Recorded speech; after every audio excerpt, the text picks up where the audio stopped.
Хирургия бөлімінде көп ер адамдардың арасында әйелден жалғыз хирург боп қызмет етіп келе жатқан Жанар Бекенқызы 32 жасқа толды. Ұжымда қалыптасқан дәстүр бойынша туған күні болған адамды әріптестері жинап, ординатор бөлмесінде құттықтайды. Бүгін де солай болды. Жанарға бір шоқ алқызыл гүл ұсынып, ұжымдағылар қысқаша жүрек жар тілектерін айтты. Бұл жол бәрі өзара келісіп алғандай, Жанар жалғыз болмайынды, қасына жұптап, басын екеу болсын дегеннен бастады. Әдетте сөзді бірінші сөйлейтін тәжірибелі бас хирург Әлжаппар Жағыпарович ең соңында сөйлеп сөзді өзі тұйықтады. Жанар Бекенова, менің алдымдағы тілектердің бәріне қосыламын. Әріптестерің өте дұрыс айтып отыр. Сенде бәрі жақсы, қызметің бар. Облыстық аурухананың білдір хирургсың. Қыз бала болсаң да ерлерден артық қызмет етіп келесің. Үйің бар, жайың бар дегендей. Әріптестерің дұрыс айтып отыр. Сен енді бір басынан екеу болған ойлайтын мезгіл жетті. Бүйтіп жүре берсең жүре бересің, уақыт өтіп кетеді. Сен де ана болуың керек. Ұрпақ өсіріп отбасылық бақытты өзгелердей сезінуің керек. Менің тілегім енді келесі туған күнге дейін сенің тұрмыс құруың, жақсы күйеу жігітті қасыңда жүріп ертуің, кішкентайлы болуың, әйелдерге ұқсап декретті демалысқа шығуың. Бұның бәрі де бақыт емес пе? Солай ғой. Бәріміз бүгін Жанарға көңілінде тек жұмысқа емес, отбасын құру жағдайына бөлу керектігін тапсырайықшы я деп жиналғандарға қарап еді. Хирургия бөлімінің 12 қызметкері бірден қосылып, бірінші сыныптың оқушылар сияқты, иә, Жанар Бекеновна, бізге той керек, тұрмысқа шығу керек сізге деп қол шапалақтап жіберді. Туған күйік иесі болғандықтан, соңғы кезекшілікте болып ауыр операциядан қажығандық па, Жанардың бүгін көңіл күйі жоқ. Сондықтан құттықтаушылардың сөздеріне жылда айтылып жүрген сөздер де көңілде аударған жоқ. Басын изеп сыпайылықпен күлімсірегенде нышан байқатты. Жанар білікті маман, қолы жеңіл жақсы хирург. Оны өзі де жақсы біледі. 7 жыл табан аудармай осы хирургия бөлімінде қызмет етіп келеді. Қаншама күрделі операцияларға ассистент болды. Жеке өз қолынан жасағаны қаншама. Соның бәрінде кісі өліміне жол берген емес.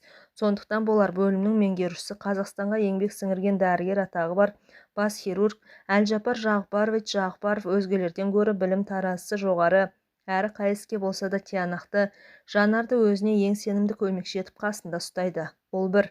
Екінші, өзі жоқта бас хирург есебінде орында қалдырады.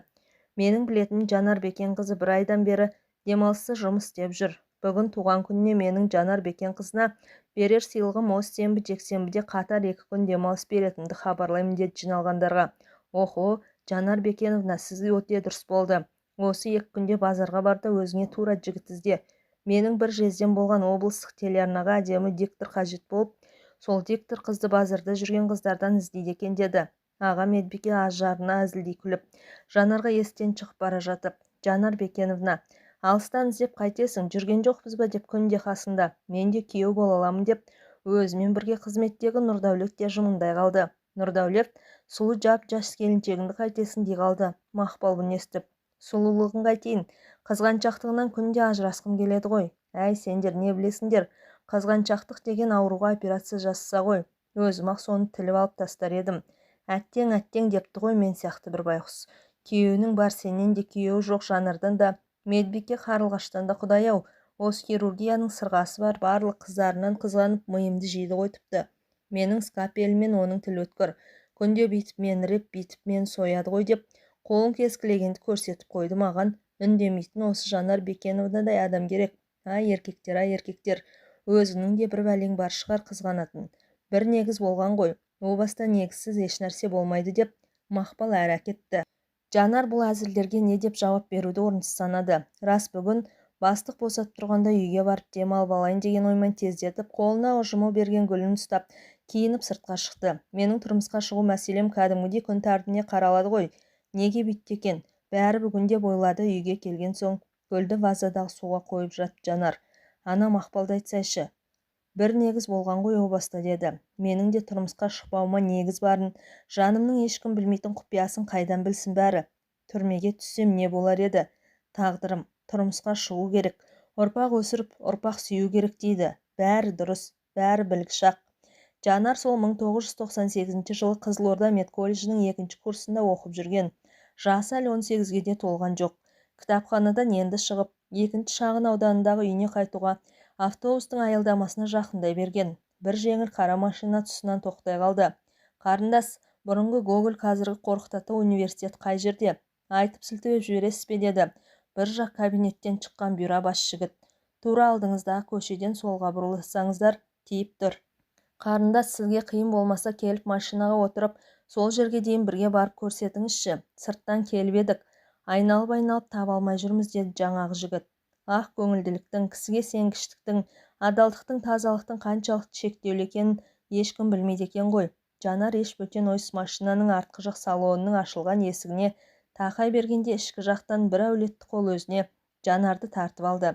Есік сарт етіп қалай тез ашылды да, солай сарт етіп тез жабылды. Жуан жалпақ алақан Жанардың аузын басты.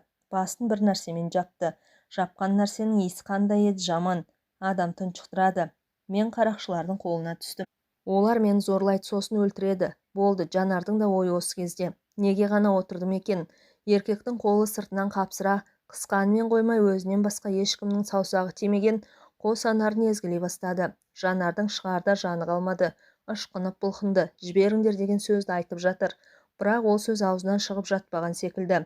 Мүмкін бет аузын байлаған матада Жанар білмейтін дәрі бар ма? Жанар осыны ойлағаннан біледі. Басқасын білмеді. Жанар бір уақытта көзін ашты. Денесі зіл басқан ауыр, қозғалтпайды. Киіз үйде, жазылған диванның үстінде, түңілік ашық, тірі. Қасында бір еркек қорылдап жатыр. Бүйтіп тірі қалғаным құрсын. Бұдан да мені өлтіргендер дұрыс еді. Бар қазынасынан, пәктігінен айырылғанын білді. Екі аяғын біріне бір қоса алмайды. Аяғы да екі қары да қарысып қалған сынды. Үстінде ұлпа жоқ. Жалаңаш қалыпта. Бұл кейпі өзін мүлде шошытты. Жалмажан киімін іздегендей болып еді, құлағы шыңылдап басы айналып кетті. Менің тұруым керек, мезгіл қай мезгіл, қашуым керек. Әзірге аяқ қолым боста. Бұл жерден тезірек құтылуым керек болды. Жанардан бірден ойлағаны. Тұрғысы келді, тағы да басы айналды. Енді жатып жан-жағына көз жүгіртті. Киіз үйде жерде босаға жақта бір адамның қорылы естіледі. Көзі бұлдырап жетпеді. Сандық емес, мүмкін кебеже үстіме тізілген арақтар тұр. Еті бар табақ көрінгендей болды ма? Жанардың тағы көзі көрмей басы айналды. Ең болмаса бір шерге су табылса ғой. Түре келіп жаңағы арақ тұрған жерге жақындады. Тағы да басы айналды. Жерге құлап түсті. Құлағанда құлағы жерге тиді. Алыстан иттің шәуілдеген үні естілді. Орнынан екпектеп тағы жылжығанда тізесі бір пластикалық құтыға тиді. Ойпырмай, ішінде суы бар құты екен. Тығындаулы. Сол тығынды бұрап аша алса енді, саусағында әл жоқ. Тіспен бұрады, ашылмады. Ындыны кеуіп мүлде әлсіреп барады. Бір кезде ашылды. Жанар қылқылдатып жұта бастады. Су ішкен сайын көз алдының кіркеулдегені кетіп, басының ауырғаны азая бастаған секілді болды. Құмары қанғанша ішті. Диванда өзімен қатар жатқан еркек мүлде ересек адамға ұқсайды. Екеуі де қорылға басқан. Жанар орнынан тұрып көрді. Санасы енді орнына келе бастағандай. Киімім қайда екен? Өз жатқан жерде әбден жыртылған. Үстіне қайыра киетін киім емес. Дивандағы еркектің бас жағында бір көйлек көрді. Ер адамның көйлегі. Жанар денесіне кигенде ол тізесіне дейін жетті. Таң енді қылаң атып келеді. Аяғына киетін еш нәрсе жоқ, жалаң аяқ. Киіз үй есігі қаусырылмаған, ашық. Жаймен сыртқа қарады. Бөтен біреу көріп қалса қайтадан орнына жата қалмақшы болды. Жаңағы су толы құтыны қолына алды. Жанар өз сөмкесін іздеді. Зачет кітапшасы бар, сөмке қайда? Киіз үйден сыртқа шыға бергенде бір ала мысық мияулап тура алдын кесті. Жанар тағы шегінді. Маңайдың бәрі жиде, қалың ағаш, екі жеңіл машина көрінді. Қайсысы кешегі өзін алып қашқан машина? Жанардың ала көлеңкеде көзі жетпеді. Жанар енді байқады. Бұл жерден әрірек бірнеше киіз үйлердің төбесі көрінді. Аяғына шөңгелер кіріп жүргізбейді. Ешкім тұрмаса екен, ешкім оянбаса екен деп машинаның біріне жақындап қарады. Кешегі бұйра бас жігіт шалқайып машинада ұйқыны соғып жатыр. Жанар қайыра киіз үй жаққа адымдады. Қолына бір қару алмақшы. Табақтың қасында пышақ болу керек қой. Жоқ, табақтың қасында еш пышақ жоқ. Жанардың есіне енді түсті.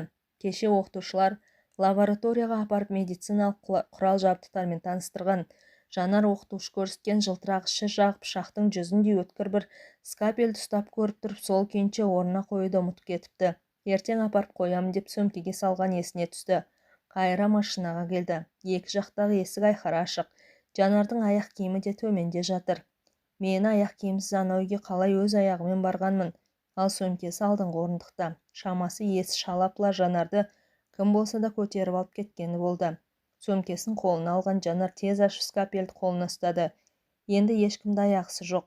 Таң болса анық жарықтана бастады. Киіз үйлердің бірінен иттер үрді, бірінен бұзау мөңіреді. Қазір малшылар тұрады. Қолындағы скальпельді шалқасынан қаннен қаперші жатқан жігіттің тамағына аямай сүңгітті.